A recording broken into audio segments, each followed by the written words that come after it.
માજી પથારીએ છે. દાદા સાવ એકલા છે. આગળ પાછળ કોઈ કરવા વાળું નથી. એકનો એક કમાવ દીકરો હતો, જે છેલ્લા 2 વર્ષથી પથારીવશ છે. હવે મા બાપનું કરશે કોણ? પત્ની દેવ થઈ ગયા. દીકરી માનસિક મનોસ્થિતિ સામે જજુમી રહી છે. એકલા પતિનું ધ્યાન કોણ રાખશે? દીકરાને કેન્સર ભરખી ગયો. પતિ છે નહીં. બેન બચારા કઈ રીતે એકલા ઘર ચલાવે? ન જાણે દરરોજ આપણે આપણી આસપાસ આવું દરરોજ સાંભળીએ છીએ. આવા સમયે 2 જ રસ્તા હોય છે. એક સહાનુભૂતિ અને બીજો રસ્તો સેવાની અનુભૂતિ.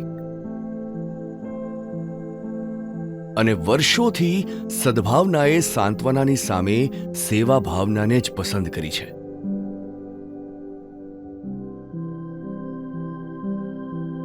કેમ કે આ દુનિયાનો સૌથી મોટો યજ્ઞ એ છે સેવા યજ્ઞ. અને તેમાં પણ કોઈ નિસહાય નિરાધારનો આધાર બનવાનું અહોભાગ્ય તો કોઈ ભાગ્યવાનને જ મળે. નિસહાય નિરાધાર પતિ પત્ની, દંપતી, વૃદ્ધ કે પછી જીવન સાથે ઝઝુમતી આવી કોઈ પણ વ્યક્તિનો આધાર બનવાના આ નિઃશુલ્ક નિર્ધારને સદભાવના વૃદ્ધાશ્રમ આપવા જઈ રહ્યા છે ગ્લોબલ આકાર. આશરે 300 કરોડના ખર્ચે 30 એકર એરિયામાં પથરાયેલા આ વર્લ્ડના સૌથી મોટા વૃદ્ધાશ્રમનો પ્રથમ તબક્કો અંદાજે એપ્રિલ 2025 પહેલા પૂર્ણ થઈ જશે.